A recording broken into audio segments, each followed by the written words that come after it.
professeur Carbonel, on voit que certains patients rejettent finalement les traitements conventionnels et se tournent vers des médecines dites non conventionnelles ou alternatives. Qu'est-ce que vous avez à en dire en tant que médecin? Je pense plusieurs choses. Il y a eu des progrès qui ont été accomplis dans le traitement des MICI ces dernières années, et ces progrès sont fondés sur des études qui sont réalisées selon un protocole scientifique très rigoureux, où on compare par exemple l'efficacité d'un médicament à un placebo, c'est-à-dire à une substance inerte qui n'a pas d'effet biologique propre. Et on voit si la différence est importante, si elle est significative ou pas. Vous avez parlé du védolizumab. Par exemple, dans l'essai sur le védolizumab, il y avait les personnes qui ont été tirées au sort pour recevoir du placebo. Un quart d'entre elles ont été améliorées par le placebo. Donc il y a un effet de placebo qui est lié au... Donc pour toutes ces médecines traditionnelles, la méditation, la médecine ayurvédique et autres, le niveau de preuve est inexistant en fait, puisqu'il n'y a pas de preuve scientifique que ça fait du bien. Enfin, que ça fonctionne en tout cas. Que ça fonctionne et que ça a un effet supérieur au placebo. Donc il faut dire la vérité, le niveau de preuve est inexistant dans les maladies inflammatoires chroniques de l'intestin. Ce sont des maladies qui sont parfois graves, très sévères et bon. Avec un risque de décès. Il y a des malades qui parfois ont une évolution fatale. Mais c'est assez rare.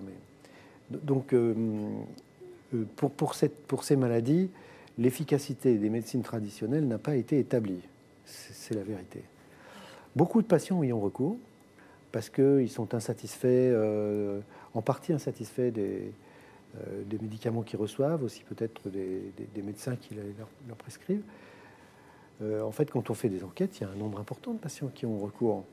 Et quand une personne est améliorée par la méditation, par l'acupuncture, par l'hypnose, très bien. Mais il ne faut pas que ça remplace la médecine, il faut que ça s'ajoute à la médecine, je pense. En complément. En complément.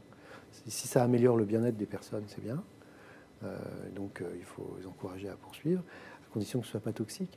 Par exemple, les plantes, la médecine par les plantes, c'est quelque chose qui se rapproche nettement plus du médicament.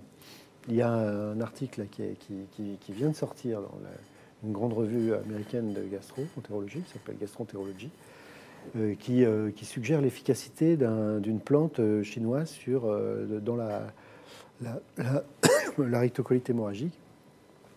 Mais apparemment, il y a des effets toxiques, en particulier sur le poumon. Parce qu'il y a des substances actives dans les plantes. Il y a des substances actives dans les plantes. Donc méfiance, en fait, finalement. Oui, de manière générale, la médecine progresse par des protocoles scientifiques rigoureux qui évaluent l'efficacité, mais aussi la sécurité d'emploi des médicaments.